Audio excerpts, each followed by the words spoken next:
आपके बैंक खाते से अचानक से कोई राशि काट ली जाए या फिर आपका बैंक खाता बंद हो जाए। ऐसा ही होगा यदि आपका खाता एसबीआई में है, स्टेट बैंक ऑफ इंडिया में है या फिर पीएनबी में है या फिर बैंक ऑफ बड़ौदा में है। यदि आपका इन तीनों में से किसी भी बैंक में खाता है और आप उन बदलावों को नहीं जानते जो हाल ही में आरबीआई के द्वारा किए गए हैं, वो 7 बड़े बदलाव, तो फिर आपको ये जानकारी नहीं होगी कि किस कारण से आपके खाते से वो राशि काटी गई है। और जैसा कि आप जानते हैं कि बैंक में किस तरीके से बात की जाती है, वहाँ के अधिकारी आपको किस तरीके से बताते हैं कि किस कारण से कटा है। तो यदि आप नहीं चाहते कि आपको उनके पास जाना पड़े, उनसे आपको पूछना पड़े कि किस कारण से ये पैसा काटा गया है या ये कौन सा बदलाव हुआ है, तो आज का वीडियो आपके लिए बहुत ज़्यादा महत्वपूर्ण है। यदि आप इस वीडियो को पूरा देख लेते हैं तो महत्वपूर्ण जो 7 बदलाव हुए हैं उनकी जानकारी आप तक बिल्कुल आसान भाषा में पहुंचेगी। विधिवार्ता के इस खास एपिसोड में आपका स्वागत है, जहां पर हम बात करते हैं कानून की, जहां पर बात करते हैं आपके महत्वपूर्ण अधिकारों की, जहां पर बात करते हैं महत्वपूर्ण बदलावों की। यदि आप इन सभी चीज़ों से जुड़े रहना चाहते हैं तो आज ही चैनल को सब्सक्राइब कर ले, ताकि इसी प्रकार की महत्वपूर्ण वीडियो, लीगल नॉलेज, विधिक परामर्श, आपके अधिकार, कानूनी जानकारियाँ, सरकारी योजनाओं के नोटिफिकेशन, समाज के नए मुद्दे, सारी जानकारी आप तक बिल्कुल मुफ्त में पहुंच सके। नमस्कार, मैं मिस्टर हरमन आपका अपने यूट्यूब चैनल विधिवार्ता में स्वागत करता हूं। दोस्तों, सबसे पहला बदलाव क्या है जो एसबीआई, पीएनबी और बीओबी के खाता धारकों के लिए किया गया है? दोस्तों, वो है 1 लाख रुपए आप एक दिन में ट्रांजैक्शन कर सकते हैं अपने यूपीआई के माध्यम से, और मैक्सिमम ट्रांजैक्शन 10 हो सकती है। आप अपने यूपीआई ऐप के माध्यम से, चाहे वो फ़ोनपे हो, गूगल पे हो, पेटीएम हो, किसी भी आप यूपीआई ऐप का यूज़ करते हैं तो आप अपने अकाउंट से 24 घंटे में मैक्सिमम 10 ट्रांजैक्शन कर सकते हैं, पैसा भेज सकते हैं 10 बार। ये सबसे पहला और एक बड़ा बदलाव किया गया है। और यूपीआई के माध्यम से आप 24 घंटे में 1 लाख रुपए की राशि अपने अकाउंट से डाल सकते हैं, भेज सकते हैं या किसी व्यक्ति से ले सकते हैं। तो ये सबसे पहला महत्वपूर्ण बदलाव है जिसकी जानकारी हर एक व्यक्ति को होनी ज़रूरी है। यदि आप पर्सन टू पर्सन पैसे भेजते हैं या एक व्यक्ति दूसरे व्यक्ति को यूपीआई के माध्यम से पैसे भेजता है, तो ऐसे में 1 लाख रुपए आप अधिकतम 24 घंटे में भेज सकेंगे। और वो 1 लाख रुपए आप या तो एक ट्रांजैक्शन में भेज दें या फिर 10 बार में करके भेजें, यानी 10 बार आप ट्रांजैक्शन कर सकते हैं मैक्सिमम। सबसे पहला और बड़ा बदलाव ये किया गया है। दोस्तों, दूसरा बदलाव मिनिमम बैलेंस को रखने के लिए है। एक बैलेंस होता है जो आपके खाते को चालू रखने के लिए बैंक के द्वारा अपने पास जमा रहता है, जमा रखा जाता है। वो राशि 1000 हो सकती है, 2000 हो सकती है, 3000 हो सकती है। अब उसी राशि में बड़ा बदलाव किया गया है। जो मिनिमम बैलेंस होना चाहिए एक बैंक अकाउंट में, कम से कम कितने पैसे होने चाहिए, इसके लिए भी बड़ा बदलाव किया गया है। ग्रामीण शाखा की यदि मैं बात करूं, जो गांव में बैंक होते हैं उनके लिए 500 से लेकर के ये सीमा 1000 रुपये तक कर दी गई है।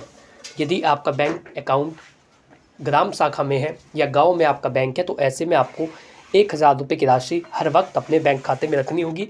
अन्यथा की स्थिति में आपका अकाउंट बंद हो जाता है, या फिर जब आप पैसे डलवाते हैं तो उसमें से वो टैक्स काट ले जाता है, जो उस लिए बैंक के द्वारा लागू किया गया है कि कोई व्यक्ति यदि मिनिमम बैलेंस नहीं रखता तो उसके अकाउंट से जितना टैक्स काटा जाएगा जब आप उसमें पैसे डालेंगे, और जब भी मिनिमम बैलेंस पूरा होगा और वो पैसा आपके खाते से काट ले जाएगा। तो इसीलिए आपको हमेशा मिनिमम बैलेंस को पूरा रखना है। जितनी राशि बैंक के द्वारा तय की गई है कि आप कितने रुपए रख सकते हैं, तो ग्रामीण शाखा में यदि आपका खाता गांव में है तो 1000 रुपये मिनिमम बैलेंस आपको अपने बैंक अकाउंट में रखना होगा।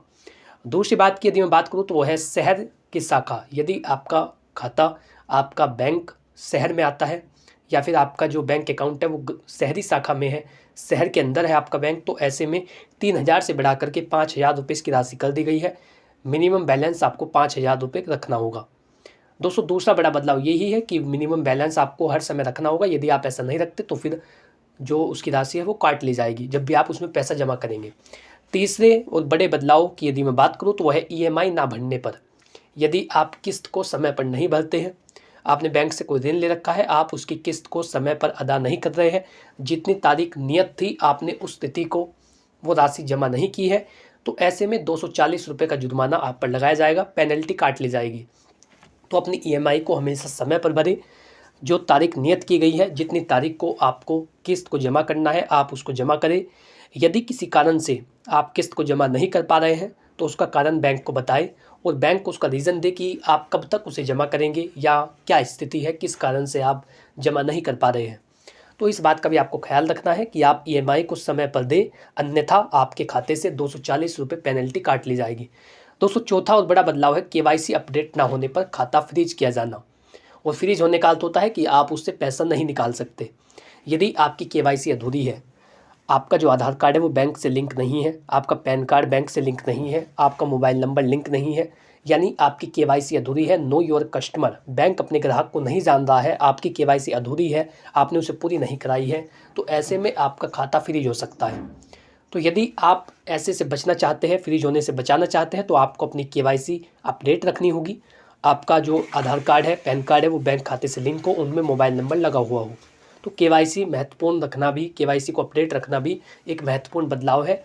अन्यथा यदि आप केवाईसी को अधूरा रखते हैं, आप उसे समय पर अपडेट नहीं कराते, तो ऐसे में केवाईसी अपडेट ना होने के कारण आपका खाता फ्रीज हो सकता है। दोस्तों, पांचवा और बड़ा बदलाव है बैंक ऑफ बड़ौदा के जो ग्राहक हैं, जो उनके खाता धारक हैं, उनके लिए खास तौर पर किया गया है।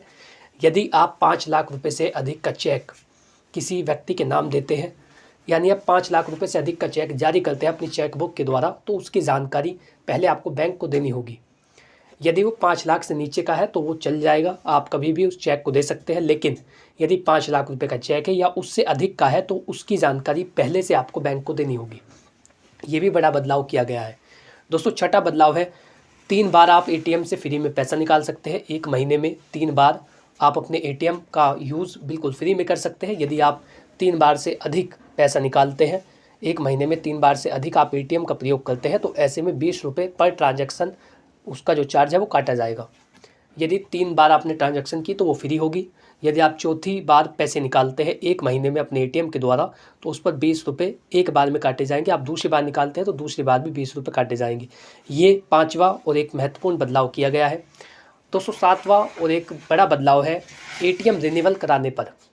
यदि आप अपना नया एटीएम बनवाते हैं या आप अपने एटीएम को रिन्यूअल कराते हैं, तो ऐसे में 200 रुपये का चार्ज एटीएम का काटा जाएगा।